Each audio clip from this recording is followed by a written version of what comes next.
You could have been an ancient Egyptian scribe writing stuff all day like an office worker. But don't be deterred, have an open mind here, come on! According to Papyrus Lansing, 3,900 years ago, being a scribe in ancient Egypt was an excellent job.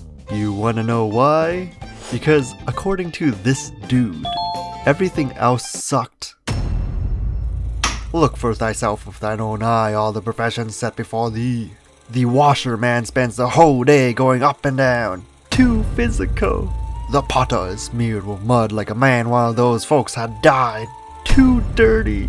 The merchants fare downstream and upstream and are as busy as can be. Oh my god. Okay, we get it. Lots of jobs are dirty and tiresome, okay. And then the dude writes about how farmers could die a horrible death, getting stretched out and beaten. Oh my god, what? If thou has any sense, be a scribe, put writing in thy heart, that thou mayest protect thyself from hard labor of any kind. Beyond fear tactics, the dude continues by saying how being a writer is the most profitable profession, and that it's better than bread and beer. And to all the mothers out there, to be a scribe is more pleasant than a mother that hath given birth. Bruh, it's like he's Sergeant Apone from Alien. Another glorious day as a scribe. A day as a scribe is like a day on a farm. Every meal is a banquet. Every paycheck a fortune. Every word makes me a sage. I love being a scribe. So after all that, all I have to say is, god damn, dude. Why do you want us to be writers so badly? Oh my god. Throwing shade on everyone like that and calling it the goodly profession and that a scribe will be at the head of others. There must be a good reason other than random self-importance. Surely writing down the boring transactions of daily life like typical admin stuff at an office job isn't really fulfilling, right? So I'm taking a course on the history of rhetoric and we were learning about ancient Egyptian rhetoric. Wow! We didn't go into too much detail, my professor just briefly mentioned Papyrus Lansing to make a point about the value of the written word.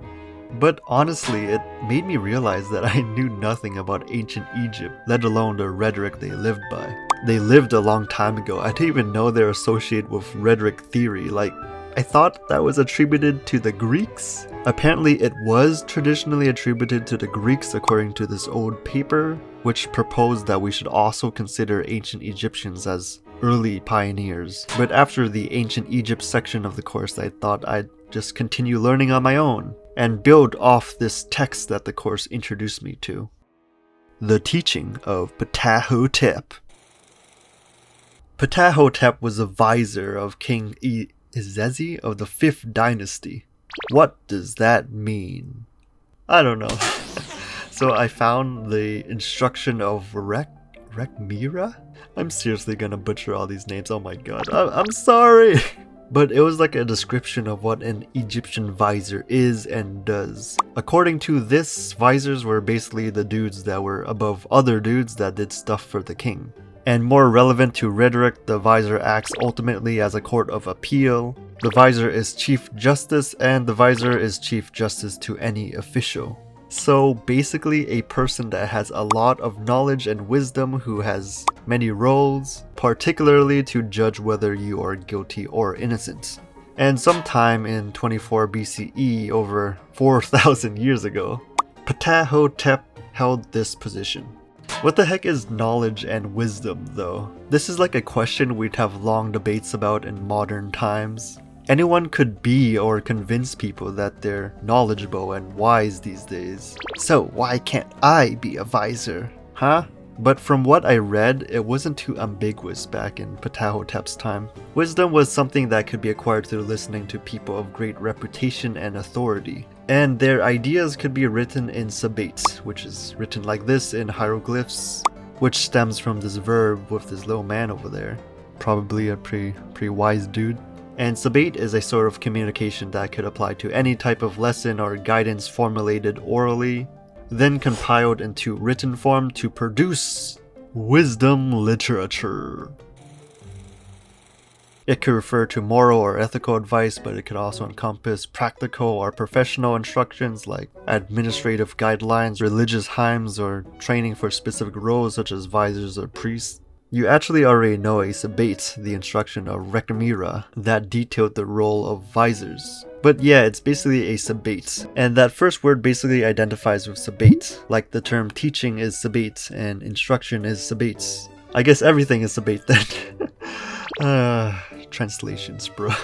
Speaking of translations, this text was my very first academic introduction to ancient Egyptian rhetoric. Commonly regarded as a central composition in ancient Egyptian stream of tradition, it contains some of the most ancient known dissertations on the ethics of communication. It is the teaching of Ptahhotep, or instruction of, or sabbat. The thing that Ptahhotep said that's supposed to be wisdom in the form of literature. Anyways, he apparently had 37 maxims, and I read them all. It was quite interesting, but a lot of the lessons are related to the assumption that your goal is to gain respect from the elders. And, well, become wealthy. Yeah, dude, you know me well, Ptahhotep. There's a lesson that says submitting to an angry superior will, get this, allow you to equal his wealth. Ka-ching! God damn! And you don't even have to say anything to get rich. There is great respect for the silent man. He who possesses character possesses wealth. Remember that, people. Because are poor people mad at you for being rich? Here's what you do. Nothing.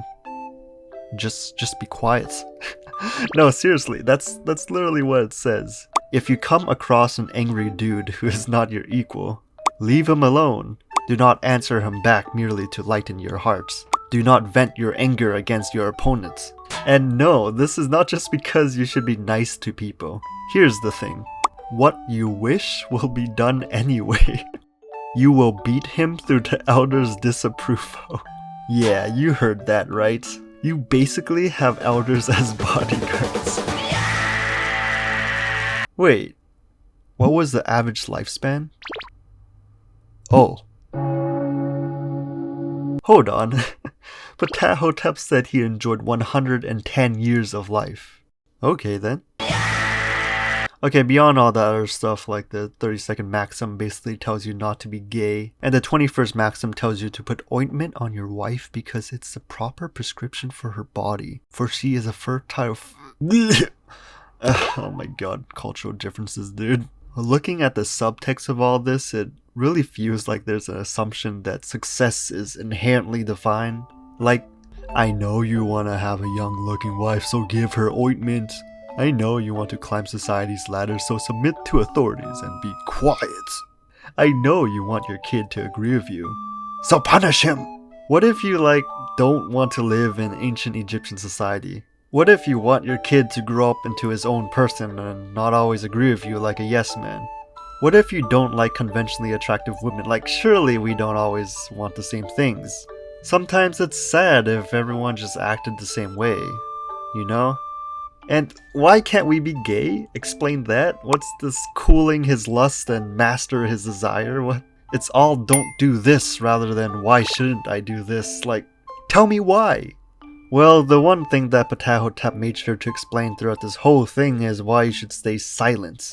There seems to be a big emphasis on how discourse is performed. For example, if you're having a meeting with superiors, speak only when you have thought of a solution, for it is only the skilled who should speak in the council. So it's like, you're on this council, but we do not grant you permission to speak. And there are other cases that emphasize what exactly you should speak about, such as report only a matter you have seen, not merely heard. If someone told you that there's a serial killer on the loose, just say nothing. Jokes aside, it's basically do not speak against anyone great or small, it is bad for the spirits. You gotta be cautious about what you say, whether it be due to a risk of giving false information, accidentally making a fool out of yourself, or just pissing people off. Kind of like the modern twist of if you don't have anything nice to say, don't say anything at all. But replace nice with wise, whatever wise means to the council. Beyond Ptahhotep, This paper highlighted other teachings that made even more explicit warnings against speaking. The teaching of this dude says that discourse is the likeness of fire. The teaching of this other dude says that the tongue of the fool is a sword which ends his own life, and no remedy is found for the wound caused by the tongue of the hot-headed. Basically, words create and destroy, metaphorically like fire. So let's think about this. For some reason, there's this great fear of the spoken word. It supposedly causes a lot of bad omen if you open your mouth at the wrong time. The alternative is true too. Apparently words have a lot of power because it's so effective at stirring up things. Words have power. According to Ptahhotep, if you are powerful, gain respect through knowledge and pleasant speech. And this respect for speaking has led many throughout history to develop theories on the effectiveness of persuasion or rhetoric. And a big example, probably one of the earliest examples, is Ptahhotep's maxims 4,000 years ago. Okay, oh wow. I've dabbled in rhetoric before, like I took a class on the rhetoric of health and medicine, which focused on the history of lobotomies, trans health, the concept of objectivity, subjectivity, and relativism in science. We even got this famous rhetoric triangle thing. But the resources were all within the past like 100 years. So in the rhetoric history class, learning about how Ptahhotep said all this about language, it really makes it easier to relate to our distant ancestors. They're like dealing with the same things we are. They value the power of the spoken word and they're scared of it falling into the wrong hands. And we're still having trouble with it though. I'm sorry, Ptahhotep, come back! We need you to write more maxims! In the age of the internet and open access to all sorts of information, basically anyone could gain respect through knowledge and pleasant speech. Anyone could redefine what knowledge and pleasant speech even means. It makes it harder to comfortably settle into any one belief. There's this whole conversation about how polarized the internet has made the world. But I don't think it's like a comfortable polarization. I kind of think people might just polarize themselves because it's easier in this scary world, rather than primarily doing it for the sake of promoting their one truth that they know to be right. We are exposed to so many things. I don't think our brains are so amazing that we can ignore absolutely everything contradictory around us. Honestly, I wish we could be that simple. It would be easier. I still have trouble deciding if I like spicy food or not. It's so complicated, dude. And then some guru comes along and says, make a tier list of spicy food, and if I don't agree with it, you're a loser, you don't deserve to be Asian. But how did they deal with it though? Ancient Egypt. As if they were any better. Well, actually, maybe not better according to our goals, but I think they sort of succeeded in what they wanted. They were around for thousands of years, longer than any human civilization apparently. According to Ptahhotep, good speech is rarer than greenstone. This kind of establishes the whole point. Just shut up and do your job.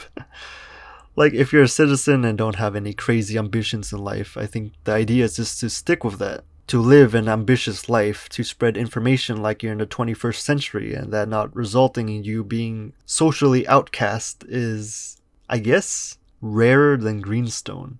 You can't convince everyone to accept you as a knowledgeable and wise person unless you're as persuasive as a great sage. And advice from the great vizier that supposedly managed to live longer than most of you ever will. Your silence will be more effective than idle chatter. I guess if there isn't any exposure to new information, it'll be easier and less internally conflicting to just never think about whether you're right or wrong. I mean, you get rewarded for abiding by the principle of silence. However, that seems a bit off. Why stay silent when Ptahhotep kept praising how good speech is this and that? How do you get better at speaking when you're silent the whole time? Well, apparently, he who listens well speaks well. The listener reaps the benefits. Listening benefits the listener. For listening is better than anything else. It creates goodwill. How good is it for the son to heed the words of his father? He will attain old age as a result. What? Yeah, that totally makes sense. Anyways, if we follow the logic established earlier, then the elders would be the ones enforcing the value of silence. The elders will disapprove and deal with those who sing too loudly. Okay, but hear me out. Who will make sure the elders in Ptahhotep are doing what they promised? What, are they like the ultimate decision maker in what's good and bad? Are we really supposed to rely on them instead of discussing this amongst ourselves? What if I'm punished for being silent? Surely, in modern times, we know we're all human. There's no way to judge so fairly. Right? What? Oh.